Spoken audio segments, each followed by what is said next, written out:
வணக்கம். இன்றைய முக்கிய செய்திகள்.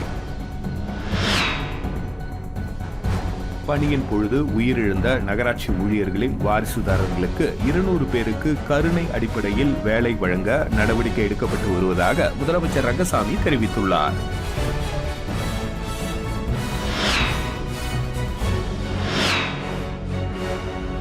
காலப்பட்டு சிறையில் மொபைல் பயன்பாடு தொடர்பாக கைதிகளுடன் தொடர்பில் இருந்த சிறை காவலர்கள் மீது கவர்னர் நடவடிக்கை மேற்கொண்டுள்ளார்.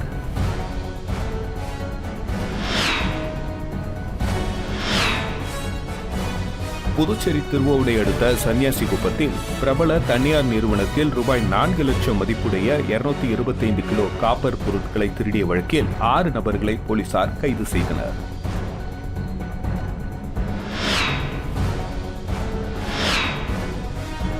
புதுச்சேரியில் தனியார் நிறுவன அதிகாரி ஒருவரிடம் பேஸ்புக் மூலம் கனடா நாட்டு பெண் பெயரில் தங்க நகை ஐபோன் என நம்ப வைத்து நூதன முறையில் 6.5 லட்சம் ரூபாயை மோசடி செய்துள்ள சம்பவம் அதிர்ச்சியை ஏற்படுத்தியுள்ளது.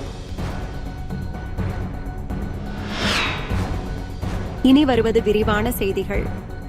பணியின் பொழுது உயிரிழந்த நகராட்சி ஊழியர்களின் வாரிசுதாரர்களுக்கு 200 நபருக்கு கருணை அடிப்படையில் வேலை வழங்க நடவடிக்கை எடுக்கப்பட்டு வருவதாக முதலமைச்சர் ரங்கசாமி தெரிவித்துள்ளார். மத்திய அரசின் நமஸ்தே திட்டத்தின் கீழ் உழவர்கரை நகராட்சி மற்றும் ஜெட்ரோபோட்டிக் இன்னோவேஷன் பிரைவேட் லிமிடெட் நிறுவனம் இணைந்து நகர்ப்புறம் உள்ளாட்சி அமைப்புகளில் சாக்கடை மற்றும் கழிவுநீர் தொட்டிகளை அபாயகரமான முறையில் சுத்தம் செய்வதை தடுப்பது குறித்து தூய்மை பணியாளர்களுக்கான திறன் மேம்பாட்டு பயிற்சி பட்டறையை கருவடிக்குப்பம் காமராஜர் மணிமண்டபத்தில் இன்று நடைபெற்றன. முதலமைச்சர் ரங்கசாமி பயிற்சி பட்டறையை தொடங்கி வைத்து ரோபோட் துப்புரவு எந்திரத்தை இயக்கி வைத்து பேசினார். அப்பொழுது அவர் நகராட்சி மற்றும் சுகாதாரத்துறையில் துப்புரவு பணியில் ஈடுபடுபவர்கள் நோய் தாக்கத்தால் இறக்கின்றனர். பணியின் பொழுது உயிரிழப்பு ஏற்படுகிறது. இவர்களின் வாரிசுகளுக்கு கருணை அடிப்படையில் வேலை வழங்க வேண்டும். நகராட்சிகள் 200 வாரிசுதாரர்கள் கருணை அடிப்படையில் வேலை கேட்டு வருகின்றனர். இவர்களுக்கு அரசு விரைவில் பணி வழங்கும் என்று தெரிவித்தார். இந்த நிகழ்ச்சிகள் பொதுப்பணித்துறை அமைச்சர் லட்சுமி நாராயணன், ஆதி திராவிடர் மற்றும் பழங்குடியினர் நலத்துறை அமைச்சர் சாய்ஜே சரணகுமார், உள்ளாட்சித்துறை அரசு செயலர் கேசவன், புதுச்சேரி மாவட்ட ஆட்சியர் குலோத்துங்கன், தேசிய துப்புரவு பணியாளர்கள் நிதி மற்றும் மேம்பாட்டுக் கழக நிர்வாக இயக்குநர் பிரபத் குமார் சிங், உள்ளாட்சித்துறை இயக்குநர் சக்திவேல், ஆதி திராவிட நலத்துறை இயக்குநர் இளங்கோவன் உட்பட பலர் கலந்து கொண்டனர். புதுச்சேரியில் கிராம நிர்வாக அலுவலர் உள்ளிட்ட பணியிடங்கள் நிரப்புவதற்கான அறிவிப்பு ஆணையில் உள்ள குழப்பங்களை சரி செய்ய வலியுறுத்தி மாவட்ட ஆட்சியரிடம் மாணவர் கூட்டமைப்பு மனு அளித்து வலியுறுத்தி உள்ளது. புதுச்சேரி மாணவர் கூட்டமைப்பு நிறுவனர் சுவாமிநாதன் தலைமையில் நிர்வாக மாவட்ட ஆட்சியரை சந்தித்து கோரிக்கை மனு அளித்தனர். அவர்கள் அளித்துள்ள மனுவில் கூறியிருப்பதாவது: கிராம நிர்வாக அலுவலர் மற்றும் கிராம உதவியாளர் பணியிடங்களுக்கான கல்வி தகுதியில் கணினி சான்றிதழ் படிப்பு கட்டாயம் என குறிப்பிடப்படவில்லை. ஆனால் துறையின் மூலமாக வெளியிடப்பட்ட ஆட்சேர்ப்பு அறிவிப்பில் 3 மற்றும் 6 மாத கணினி படிப்பு சான்றிதழ் அவசியம் என உள்ளது. தற்பொழுதைய ஆட்சேர்ப்பு அறிவிப்பினை 2015 பணி நியமன விதிகள் படி வெளியிடப்பட்டுள்ளதாக துறை அதிகாரிகள் கூறுகின்றனர். கடந்த 2024ஆம் ஆண்டு டிசம்பர் மாதம் வரைவு நியமன விதிகளை வெளியிட்ட தங்களது தலைமையிலான வருவாய்த்துறை அதனை மாண்புமிகு துணைநிலை ஆளுநரின் ஒப்புதலோடு அரசிதழில் வெளியிடாமல் 2015 நியமன விதிகளை பின்பற்றி ஆட்சேர்ப்பு அறிக்கை வெளியிடப்பட்டது ஏன் என்ற கேள்வியை எமது அமைப்பு முன்வைக்கிறது. அவ்வாறு நியமன விதிகளை இறுதி செய்யும் பணியை தொடர முடியவில்லை என்றால் எதற்காக ஆட்சேர்ப்பு அறிக்கையை வெளியிட்டீர்கள் என்ற கேள்வியையும் முன்வைக்கின்றோம். இம்மாநிலத்தில் நிரப்பப்படும் இதர அரசு பதவிகளான அசிஸ்டன்ட் எஸ்ஐ, துணை தாசில்தார் மற்றும் யூடிசி, எல்டிசி உள்ளிட்ட எந்த பணி நியமனங்களிலும் கட்டாய கணினி சான்றிதழ் கேட்காத சூழ்நிலையில் இப்பதவிகளுக்கு கட்டாயம் என கூறியிருப்பது எவ்விதத்தில் நியாயம் என்ற கேள்வியும் முன்வைக்கின்றோம் என பல்வேறு குளறுபடிகள் குறித்து தெரிவிக்கப்பட்டுள்ளது. புதுச்சேரியில் யோகா நாள் விழாவிற்காக நகரம் முழுவதும் அரசு சார்பில் வைக்கப்பட்டுள்ள விளம்பர பதாகைகளில் தமிழ் மொழி புறக்கணிக்கப்பட்டு இந்தி மொழி மட்டும் இடம்பெற்றிருந்தது சர்ச்சையை ஏற்படுத்தியுள்ள நிலையில் தமிழக வாழ்வுரிமை கட்சியினர் இந்தி வார்த்தைகளை கருப்பு மையால் அழித்து தங்களது எதிர்ப்பினை பதிவு செய்தனர். சர்வதேச யோகா தினம் வரும் ஜூன் 21ஆம் தேதி நடைபெற உள்ள நிலையில் அதற்கான முன்னோட்டமாக யோகா திருவிழா நாளை மே 27ஆம் தேதி புதுச்சேரி கடற்கரை சாலையில் உள்ள காந்தி திடலில் நடைபெற உள்ளது.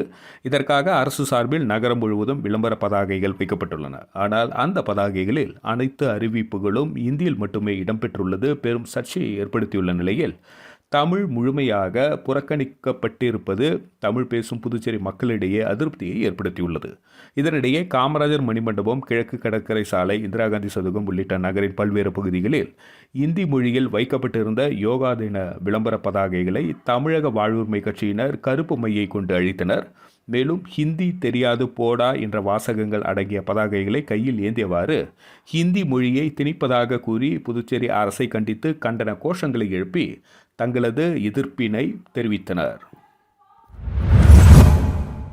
புதுச்சேரியில் சிறியவர்கள் முதல் ஐடி ஊழியர்கள் வரை ஆர்வத்துடன் பங்கேற்ற ஃபேஷன் ஷோ பார்வையாளர்களை வெகுவாக கவர்ந்தது. சாரல் நிறுவனத்தின் சார்பில் பாண்டி மெரினா கடற்கரை பொழுதுபோக்கு மையத்தில் ஃபேஷன் ஷோ நடத்தப்பட்டது. தமிழகம் மற்றும் புதுச்சேரி அளவில் நடைபெற்ற இந்த போட்டியில் சிறுவர்கள் முதல் பெரியவர்கள் வரை ஆர்வத்துடன் பங்கேற்றனர். வண்ண வண்ண உடையில் ராம்ப் வாக் செய்தும் பாரம்பரிய உடையில் நடந்து வந்தும் குட்டீஸ்கள் அசத்தினார்கள். இதேபோல் ஆண்கள் விதவிதமான கோட் சூட்டில் வந்து பார்வையாளர்களின் கைத்தட்டல்களை பெற்றனர். இறுதியாக ஸ்டார் ஆஃப் தமிழ்நாடு பட்டத்திற்கான போட்டி நடத்தப்பட்டது. இதில் தமிழ்நாடு மற்றும் புதுச்சேரியை சேர்ந்த 50க்கும் மேற்பட்ட பெண்கள் ஆர்வத்துடன் பங்கேற்றனர். அவர்கள் நவீன உடை முதல் பாரம்பரிய உடைகள் வரை அணிந்து வந்து அசத்தினார்கள். இதில் ஸ்டார் ஆஃப் தமிழ்நாடு பட்டத்தை திருவள்ளூர் மாவட்டத்தை சேர்ந்த ஷாஜா என்பவர் பெற்றார். மாணவிகள் மட்டுமல்லாது ஐடி நிறுவனத்தில் பணியாற்றும் வரும் பெண்களும் இந்த போட்டியில் ஆர்வத்துடன் பங்கேற்றனர்.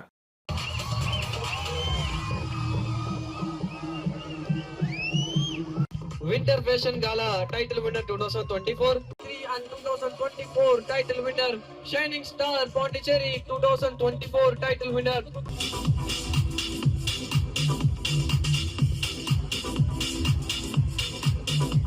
Get the man with the plan right here.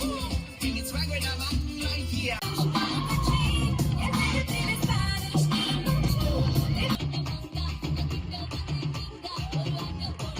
பேர் பிரேமலதா. நான் கோயம்புத்தூர்லேருந்து வரேன். சாரல் தமிழ்நாடுல நான் செகண்ட் ரன்னரப் ஆகியிருக்கேன். ரொம்ப ஹாப்பியாக இருக்குது. நான் வந்து ஐடி எம்ப்ளாயி. நான் ஐடியில் ஒர்க் பண்ணிவிட்டு மாடலிங் பண்ணிகிட்ருக்கேன். 3 இயர்ஸாக இந்த ஃபீல்டில் இருக்கேன். இங்கே வந்து நான் பாண்டிச்சேரியிலேருந்து ஷோ பண்ணது ரொம்ப பெருமையாக நினைக்கிறேன். இங்கே வந்து நான் டைட்டில் வின் பண்ணியிருக்கேங்க. ரொம்ப சந்தோஷமாக இருக்குது. புதுச்சேரியில் தனியார் நிறுவன அதிகாரி ஒருவரிடம் ஃபேஸ்புக் மூலம் கனடா நாட்டு பெண் பெயரில் தங்க நகை, ஐபோன் என நம்ப வைத்து நூதன முறையில் 6.5 லட்சம் ரூபாயை மோசடி செய்துள்ள சம்பவம் அதிர்ச்சியை ஏற்படுத்தியுள்ளது. புதுச்சேரி லாஸ்பேட்டை பகுதியை சேர்ந்த 46 வயதான அந்த அதிகாரி தனது மனைவியை பிரிந்து தனியாக வசித்து வருகிறார். இவர் கடந்த 6 மாதங்களுக்கு முன்பு ஃபேஸ்புக்கில் கனடாவை சேர்ந்த கூறும் ஒரு இளம் பெண்ணுடன் பழக ஆரம்பித்துள்ளார்.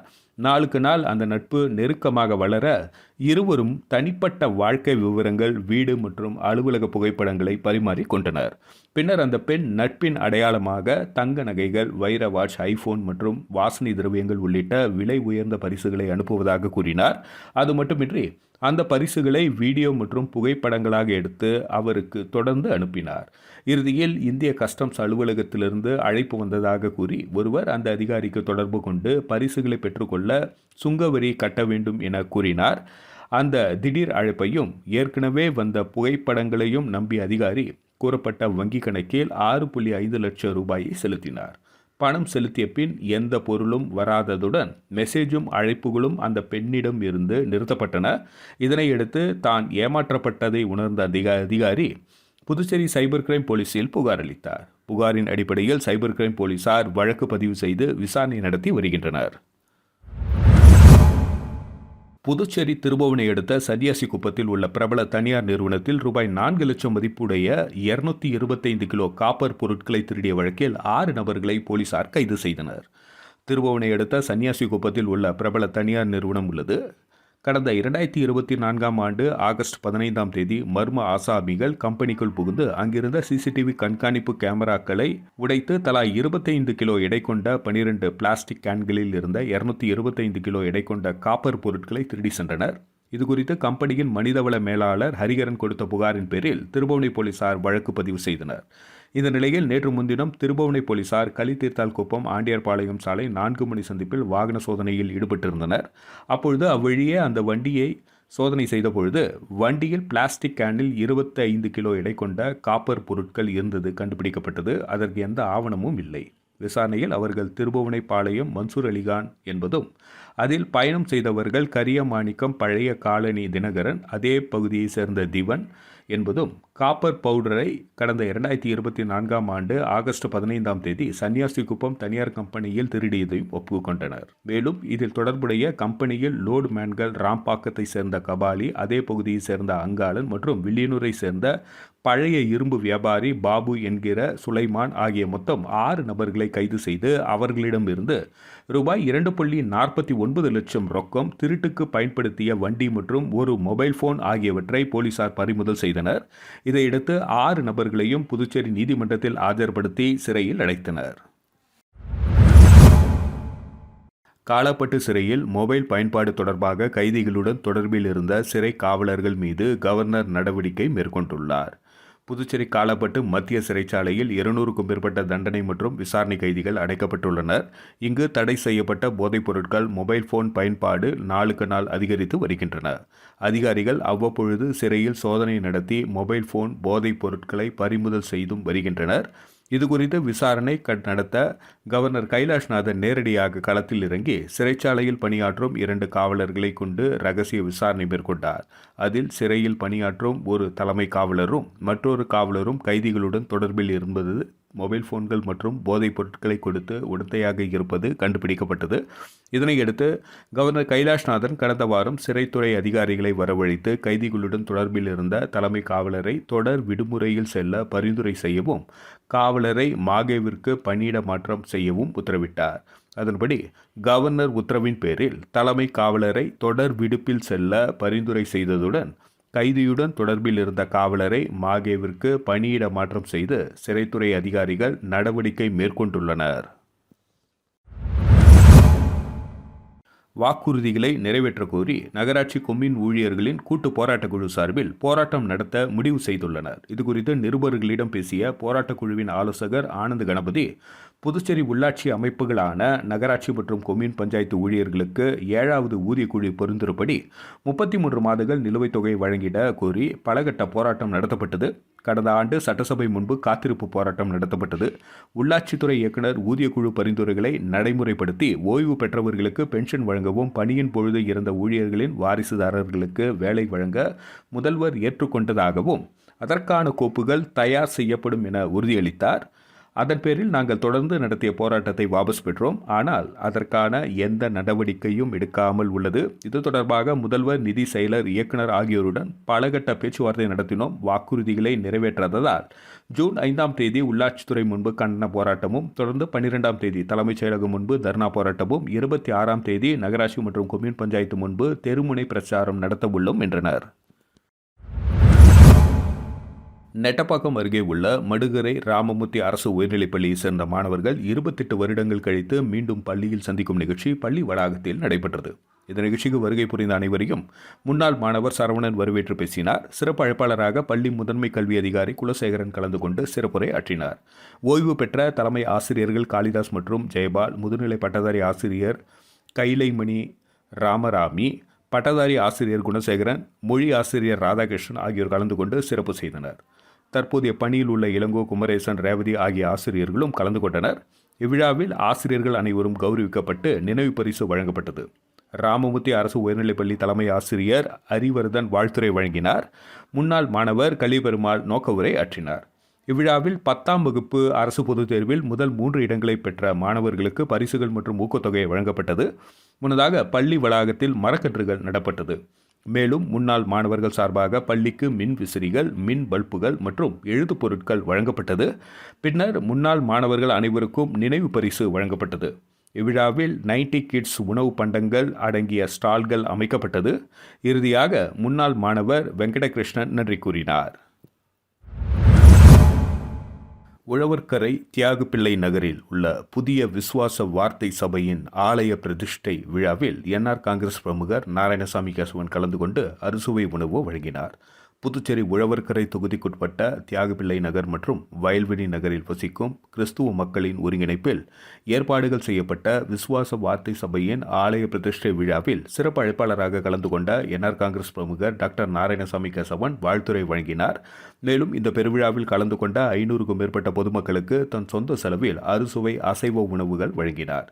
இந்த நிகழ்ச்சியில் ஆலய நிர்வாகிகள், ஊர் முக்கியஸ்தவர்கள் மற்றும் தொகுதி என்ஆர் காங்கிரஸ் நிர்வாகிகள் உட்பட பலர் கலந்து கொண்டனர். புதுச்சேரி குருமாம்பேட் பகுதியில் எழுந்தருளுள்ள ஸ்ரீ மகா சாம்ராஜ்ய லலிதாம்பிகை ஸ்ரீ யோகமாயா லலிதாம்பிகை ஆலயத்தில் வைகாசி அமாவாசை முன்னிட்டு அம்மனுக்கு மகா அபிஷேகம் மற்றும் மகா தீபாராதனை நடைபெற்றது. இதில் திரளான பக்தர்கள் பங்கேற்று அம்மனை வழிபட்டு சென்றனர். புதுச்சேரி குருமாம்பேட் பகுதியில் அமைந்துள்ளது ஸ்ரீ மகா சாம்ராஜ்ய லலிதாம்பிகை மற்றும் ஸ்ரீ யோகமாயா லலிதாம்பிகை திருக்கோவில். இந்த திருக்கோவிலில் வைகாசி அமாவாசை முன்னிட்டு ஸ்ரீ லலிதா மகா யாகம் நடைபெற்றது. தொடர்ந்து ஸ்ரீ மகா சாம்ராஜ்ய லலிதாம்பிகை மற்றும் ஸ்ரீ யோகமாயா லலிதாம்பிகைக்கு பால், தயிர், சந்தனம், திருநீறு, திருமஞ்சனம், குங்குமம் உள்ளிட்ட பல்வேறு வாசனை திரவியங்கள் கொண்டு மகா அபிஷேகம் செய்யப்பட்டது. தொடர்ந்து யாகசாலையில் வைக்கப்பட்ட கலச நீரால் அம்மனுக்கு சிறப்பு அபிஷேகம் செய்யப்பட்டது.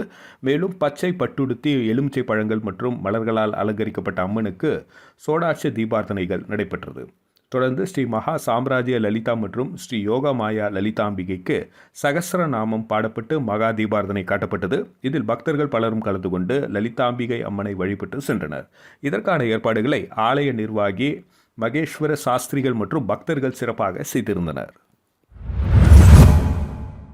புதுச்சேரியில் முன்னாள் வன்னியர் சங்க தலைவர் காடுவெட்டு குருவின் 7ஆம் ஆண்டு நினைவேந்தலையொட்டி காடுவெட்டு குருவின் உருவப்படத்திற்கு மலர் தூவி மரியாதை செலுத்தப்பட்டது. முன்னாள் வன்னியர் சங்கத்தின் மாநில தலைவர் காடுவெட்டு குருவின் 7ஆம் ஆண்டு நினைவேந்தலையொட்டி வன்னியர் சங்கம் மற்றும் பாட்டாளி மக்கள் கட்சி சார்பில் தமிழகம் முழுவதும் அவரது திருவுருவப்படத்திற்கு மலர் தூவி மரியாதை செலுத்தப்பட்டு வருகிறது. இந்த நிலையில் இதன் ஒரு பகுதியாக கடலூர் வன்னியர் சங்க மேற்கு மாவட்ட செயலாளர் ராஜ் மற்றும் கடலூர் இளைஞரணி பொறுப்பாளர் சலீம் ஏற்பாட்டில் பாட்டாளி மக்கள் கட்சியை மற்றும் வன்னியர் சங்கத்தை சேர்ந்த 50க்கும் மேற்பட்டோர் அவரது திருவுருவப்படத்திற்கு மலர் தூவி மரியாதை செலுத்தப்பட்டது. மேலும் 100க்கும் மேற்பட்ட பொதுமக்களுக்கு அன்னதானம் வழங்கப்பட்டது. இதில் பாட்டாளி மக்கள் கட்சி நிர்வாகிகள் மற்றும் பலர் கலந்து கொண்டனர். மீண்டும் இன்றைய முக்கிய செய்திகள். பணியின் பொழுது உயிரிழந்த நகராட்சி ஊழியர்களின் வாரிசுதாரர்களுக்கு 200 பேருக்கு கருணை அடிப்படையில் வேலை வழங்க நடவடிக்கை எடுக்கப்பட்டு வருவதாக முதலமைச்சர் ரங்கசாமி தெரிவித்துள்ளார்.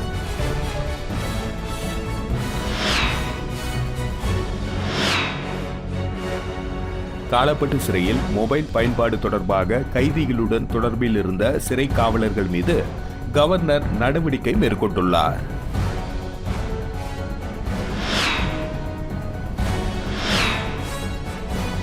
புதுச்சேரி திருவோவனை அடுத்த சன்னியாசிகுப்பத்தில் பிரபல தனியார் நிறுவனத்தில் ரூபாய் 4 லட்சம் மதிப்புடைய 225 கிலோ காப்பர் பொருட்களை திருடிய வழக்கில் 6 நபர்களை போலீசார் கைது செய்தனர்.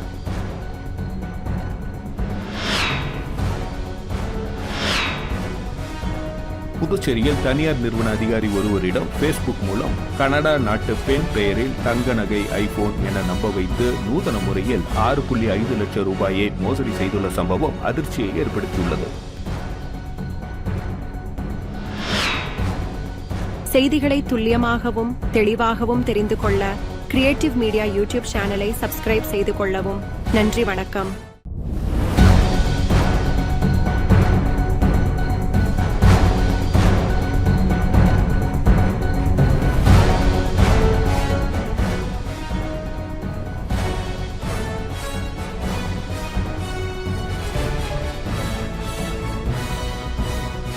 நம்ம சேனலை சப்ஸ்கிரைப் பண்ணுங்க, லைக் பண்ணுங்க, ஃப்ரெண்ட்ஸ்க்கும் ஷேர் பண்ணுங்க.